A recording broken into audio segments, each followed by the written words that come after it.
Bien. Vamos con la última parte, entonces. ¿Sí? Se presenta. Ahí está.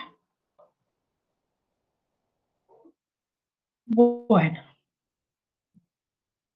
Entonces, vamos a ver un par de ejercicios de cálculo de parámetros.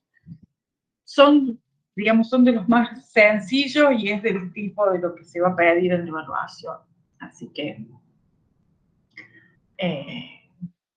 hay que, digamos, hay que comprender el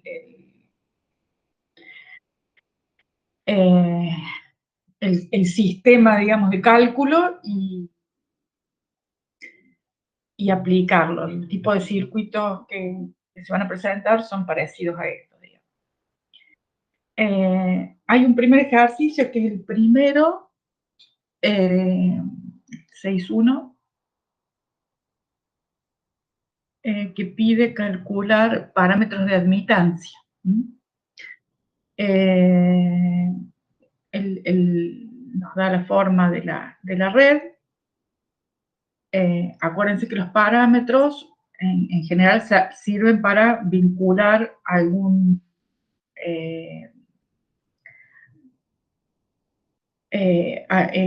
de los parámetros de entrada, ya sea tensión y corriente, con los parámetros de salida del cuadripolo, tensión o corriente de salida, en las distintas combinaciones posibles. Los parámetros de admitancia precisamente son cálculos de admitancia, siempre es una corriente sobre una tensión,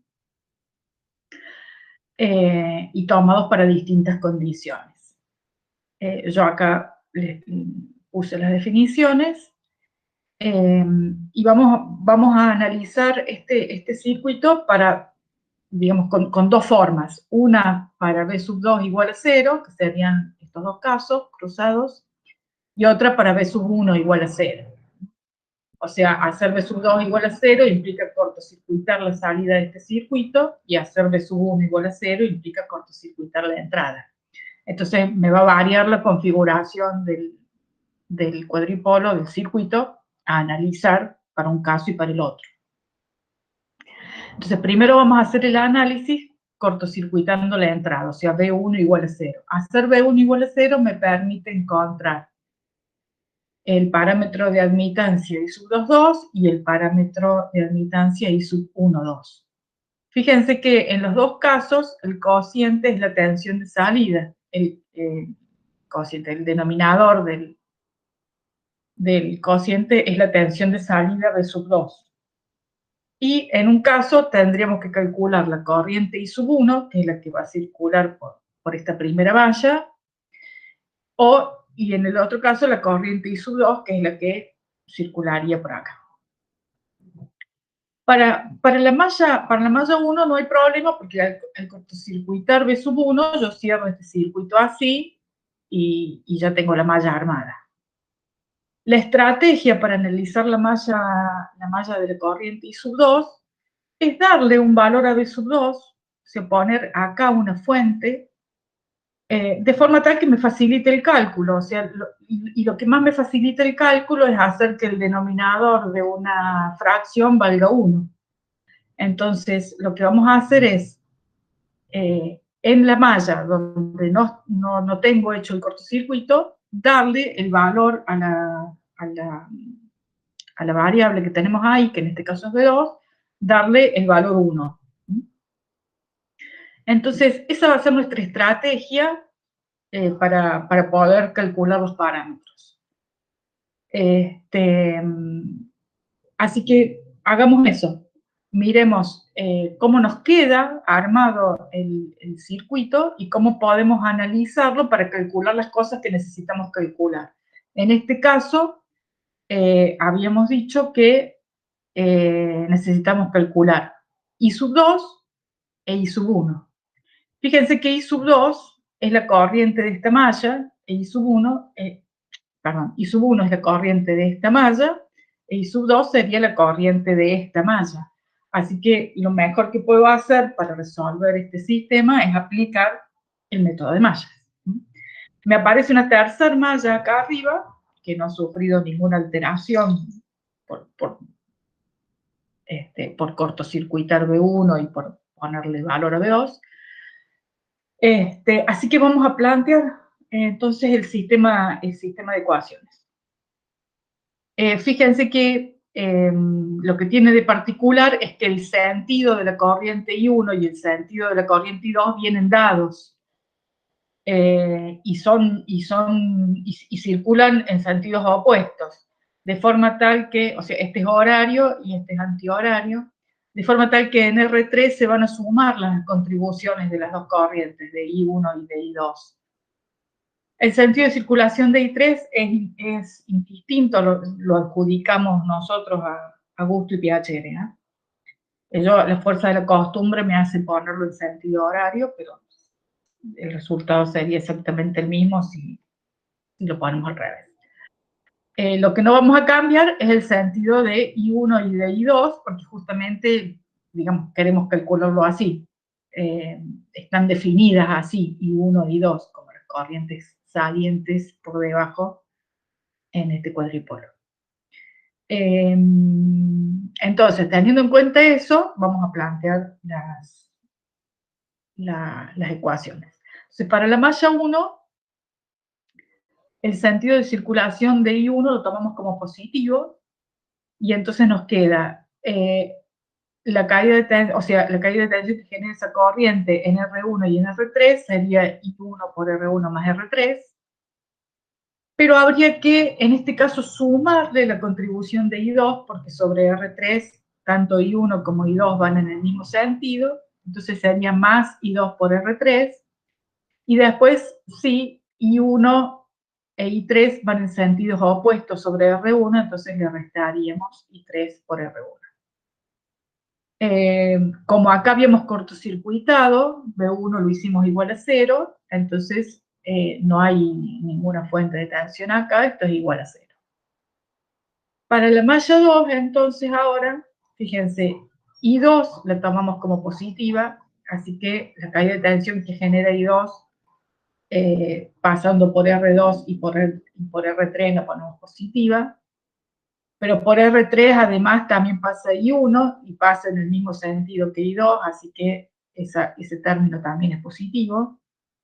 Y fíjense que en este caso I2 e I3 pasan en el mismo sentido por R2, y entonces también suma, también es positivo I3 por R2.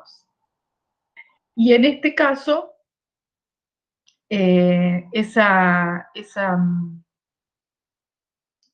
sumatoria de tensiones tendría que ser igual a la caída de tensión B2, que es a la que nosotros le vamos a dar el valor 1.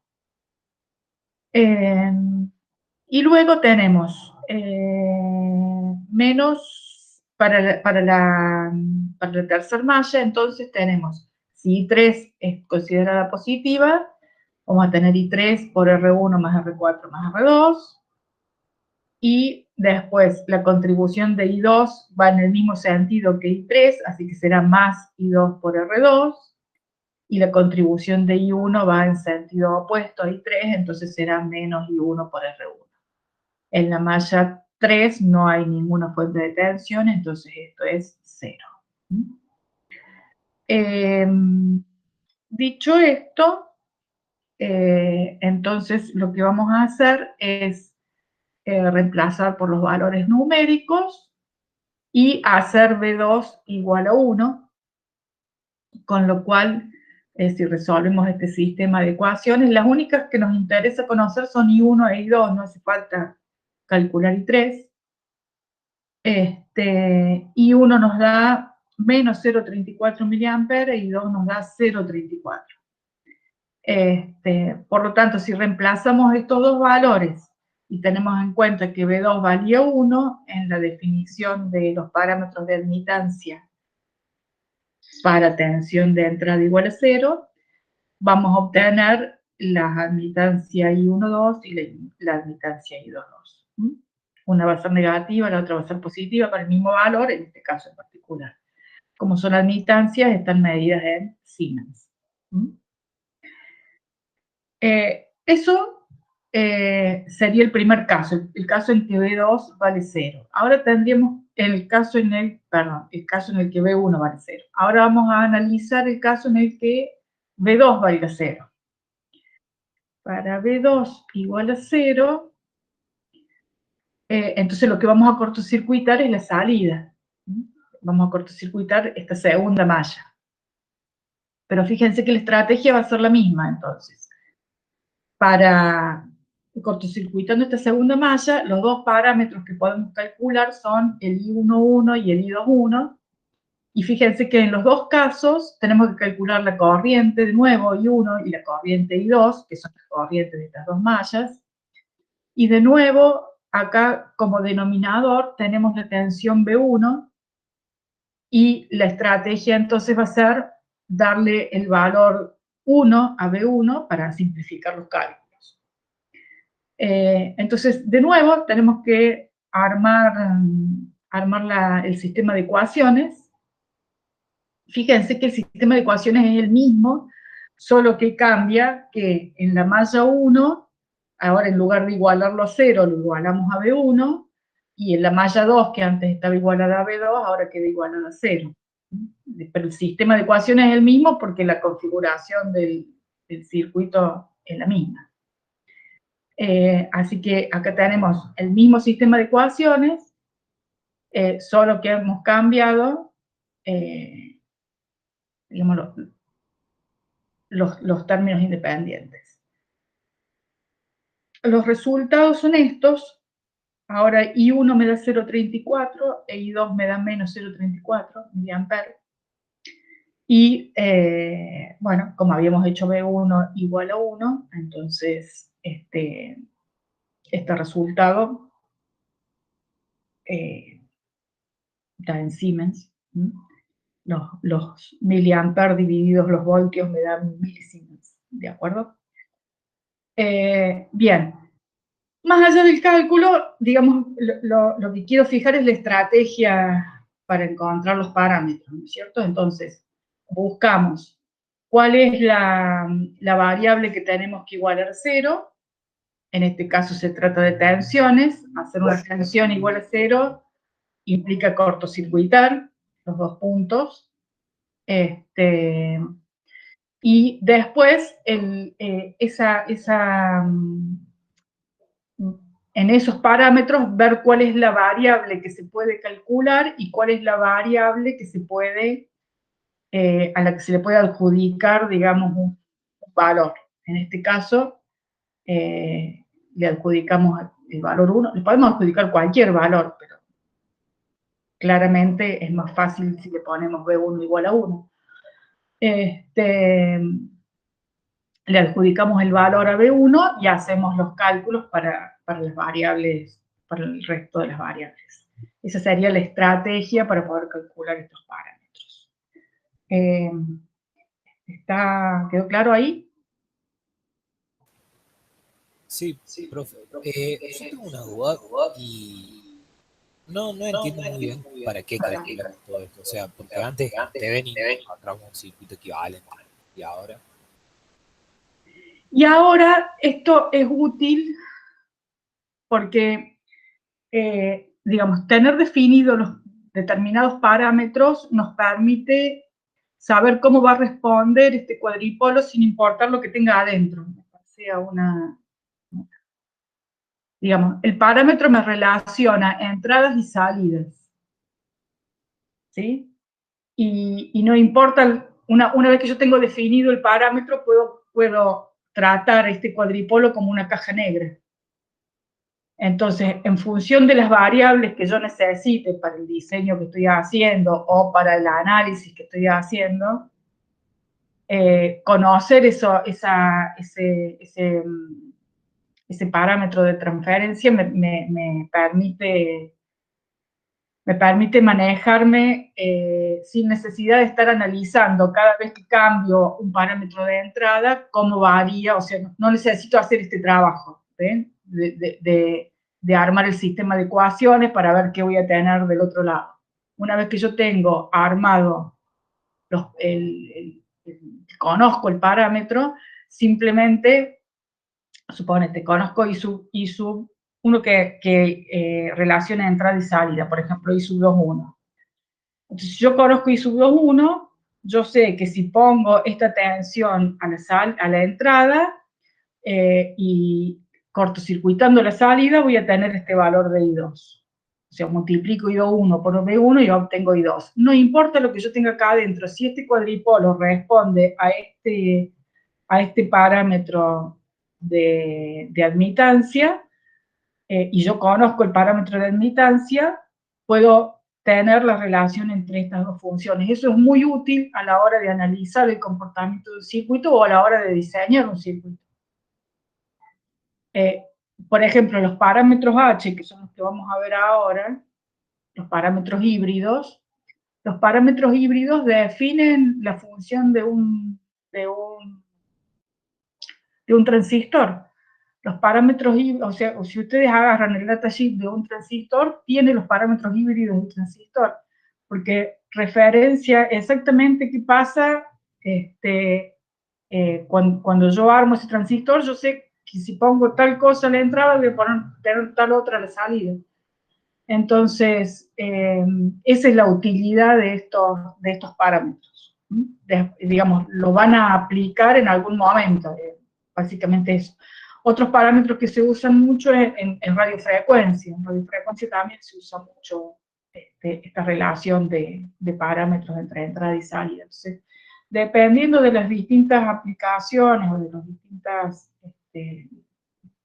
usos que se le van a dar a los circuitos, estos parámetros son útiles para eso, básicamente, para tratar a ese circuito como una caja negra. Una vez que está armado, ya no lo defino por sus parámetros, digamos, por sus componentes, sino por estos parámetros. Yo sé que eso responde así. Esa sería la función del parámetro. No sé si más o menos te aclaro un poco. No, sí, profe. Ahí me quedó mucho más claro. Bueno. Entonces, estoy atacada hoy. Déjenme tomar. Espero que no sea el bicho. Tengo tos.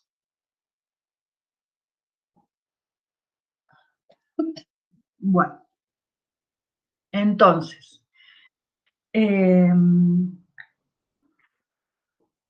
otro ejercicio que vamos a ver es precisamente de parámetros híbridos. Fíjense que acá es otra configuración, la del cuadripolo, pero de nuevo los parámetros que se relacionan siempre son tensión y corriente de entrada, tensión y corriente de salida. En este caso, las ecuaciones, digamos, que se plantean son estas, la tensión de entrada y la corriente de salida. Y entonces, ¿se acuerdan? Por el punterito que me gusta más. ¿Se acuerdan cómo se definían los parámetros, ¿cierto? Una vez planteadas estas ecuaciones, si yo quiero conocer H11, en este término hago B2 igual a 0 y despejo H11 de acá. Entonces me queda que H11 es B1 sobre I1, porque he hecho B2 igual a 0. Del mismo modo, si quiero despejar H12, lo que vamos a hacer 0 es I1, y H12 entonces va a valer B1 sobre B2. Fíjense que en el caso de los parámetros híbridos, no es como en el caso de los parámetros de admitancia, donde lo que relacionábamos siempre era corriente y tensión y siempre obteníamos una admitancia. En este caso, fíjense, acá tengo tensión sobre corriente, acá tengo tensión sobre tensión, acá tengo corriente sobre tensión y acá corriente sobre corriente. O sea que en algunos casos en un caso me va a dar ohm, en otro caso me va a dar Siemens y en los otros dos casos me va a dar veces. Por eso son híbridos. Una mezcla, digamos. Bien, esa es la principal, digamos, la principal, pero es una característica de estos parámetros, que están mezclados, digamos, ¿no? Los cocientes son entre parámetros diferentes. Pero fíjense, la estrategia va a ser de nuevo la misma. Vamos a tomar los parámetros para los cuales, por ejemplo, en este caso, B2 se hace 0, y fíjense que haciendo B2 0, lo que tengo en los denominadores es la corriente I1. Entonces, el parámetro vuelve, la estrategia vuelve a ser la misma. Hacemos B2 igual a 0 y hacemos I1, el denominador, igual a 1. O sea, vamos a hacer de cuenta que acá, entre este punto y lo que tenemos es una fuente de corriente que vale 1 ampere, que es lo que yo puse acá abajo, o directamente le vamos a dar el valor 1 ampere al I1. Y a la salida, B2 va a valer 0, o sea que acá tengo cortocircuitada la salida. ¿Qué tenemos que averiguar? Bueno, lo que tenemos que averiguar es la tensión B1, que viene siendo la tensión que cae en el primer resistor, B1, y la tensión que cae en el resistor de R1. Y tenemos que averiguar para el otro parámetro la corriente I2, que sería la corriente de cortocircuito en esta última rama. Bien, entonces, ¿qué estrategia vamos a usar? ¿Cómo nos queda el circuito? Nos queda, perdón, fíjense, un poquito más arriba de nuevo. Hemos cortocircuitado acá, o sea que si cortocircuito acá, esta resistencia R5 va a desaparecer. Por lo tanto, la última rama, la última malla, digo, va a ser este circuito, ¿no? El exterior. Este R5 no va a estar. Y la I2, vuelvo a decir, va a ser la corriente que va a pasar por este corto, o sea, va a ser la corriente de esta rama. ¿Cómo me queda entonces el circuito? Me queda así. Me queda la primera malla, donde la he cerrado con una fuente de corriente que vale 1 ampere, la segunda malla, que es la que ya teníamos, y la última, donde ha desaparecido la resistencia R5, y la corriente I2 es la corriente de esta malla. Entonces, acá podríamos, como lo que necesitamos es que necesitamos la tensión en la resistencia R1 y necesitamos la corriente I2. Pueden hacer varias cosas, pueden trabajar por malla o pueden trabajar por nodos. Yo, para variar un poco, trabajé con nodos acá.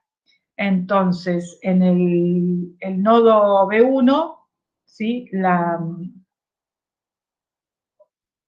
ecuación sería B1 sobre R1, sería una de las corrientes salientes, la otra corriente sería B1 menos B3 sobre R2, y esas dos tendrían que ser igual a la corriente entrante I sub 1. Entonces, esta sería mi ecuación del nodo 1.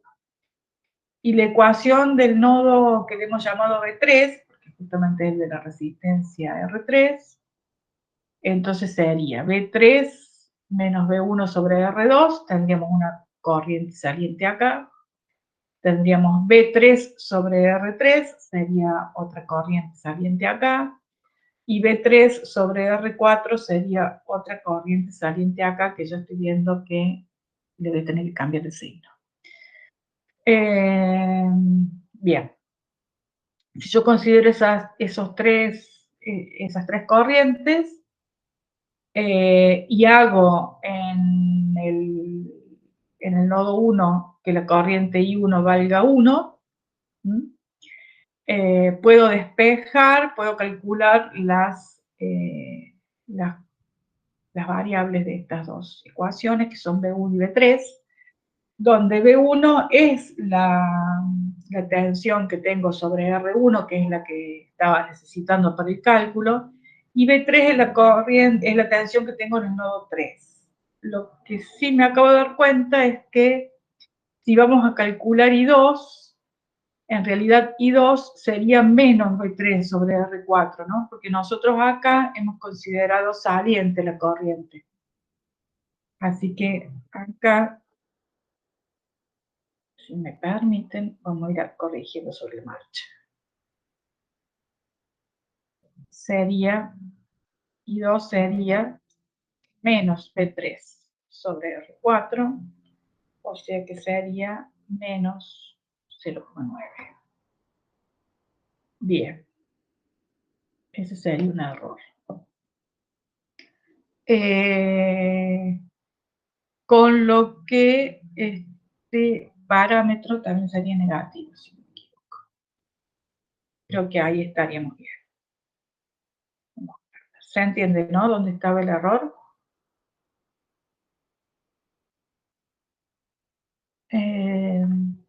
I2, fíjense que por definición I2 va en sentido antihorario, o sea que sería entrante al nodo 3. Yo podría haber puesto directamente acá el menos y después calculaba I2 directamente. Pero bueno, no hay problema. Si consideramos que este es saliente, una vez que tenga B3, defino I2 como menos B3 sobre R4.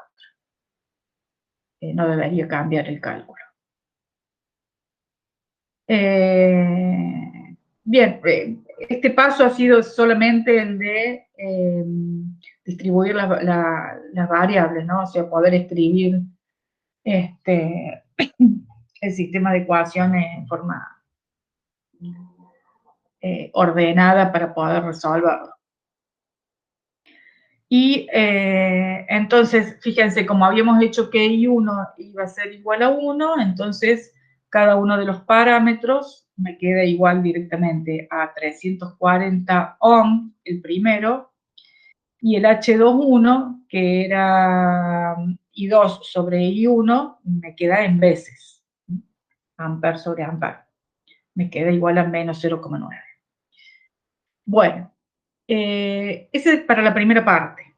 Y la segunda parte sería hacer hicimos B2 y ahora tenemos que hacer I1 igual a 0. Entonces, ahí estamos. Si hacemos I1 igual a 0,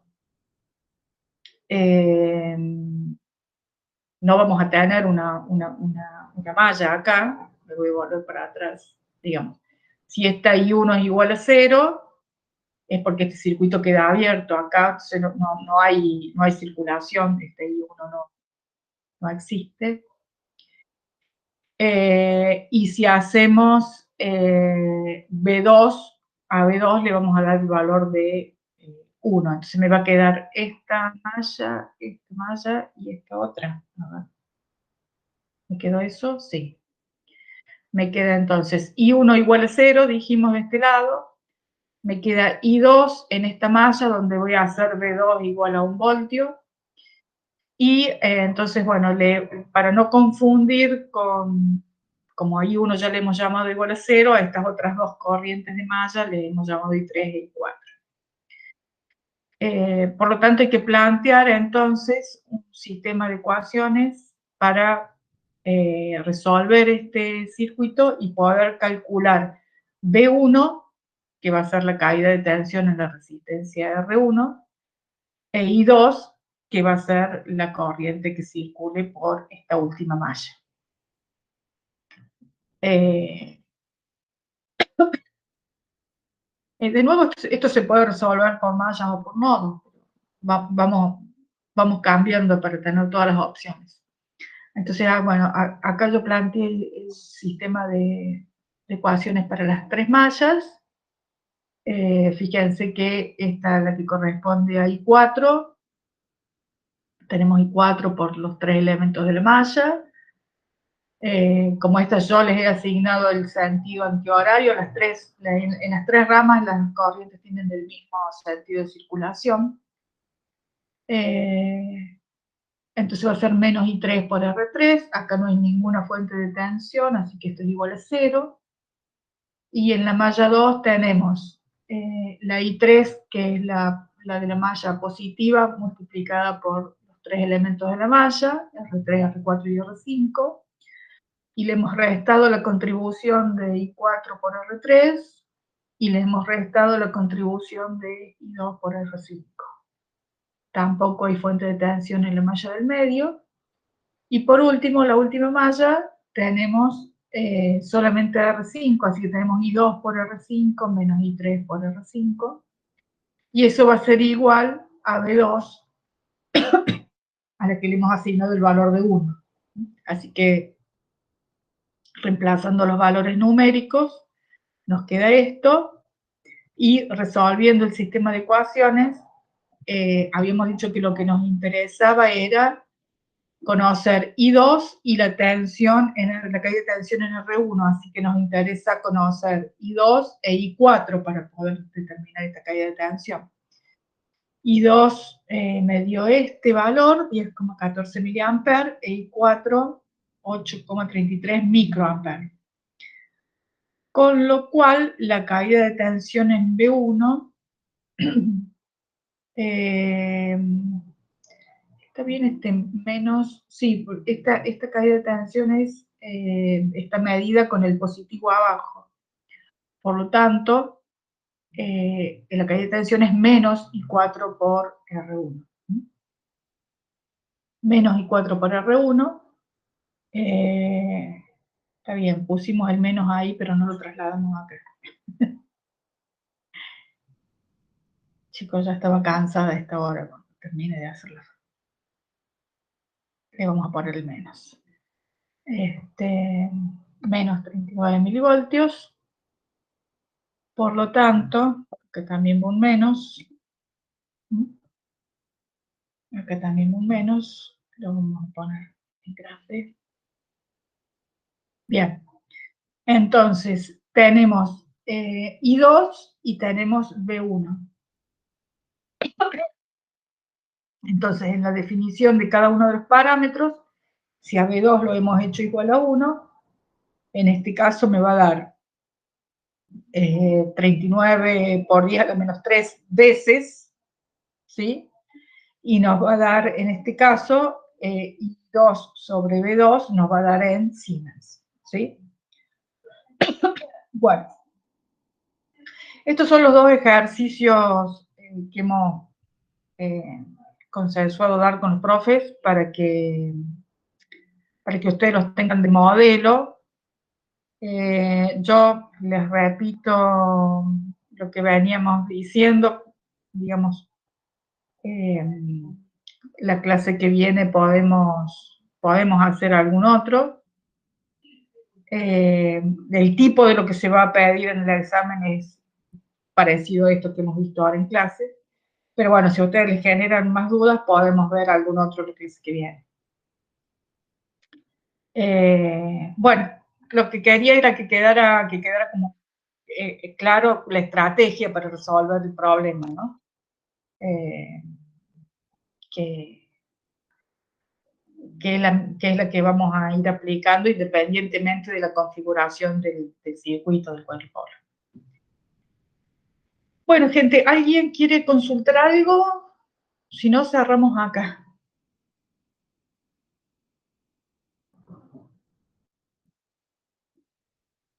Bien. No hay chat, no hay nada. Claro, listo. Entonces los libero y nos veríamos el miércoles que viene para cerrar un par de ejercicios que nos quedaron colgados de la parte de los teoremas y para sacar dudas, de estos temas. ¿Qué tanta importancia le damos a equivalencia de circuitos? Sí, esa importancia, que hay un solo ejercicio. Creo que está todo dicho. No quiere decir que en un examen final no salga. En el parcial no. Pero es esa la importancia. Hay un solo ejercicio. Creo que está todo dicho. Bueno, nos vemos el miércoles que viene. Cuídense mucho, que está jodida la cosa, ¿eh? No nos enfermen, por favor. Chao, profe, nos vemos igualmente. Nos vemos.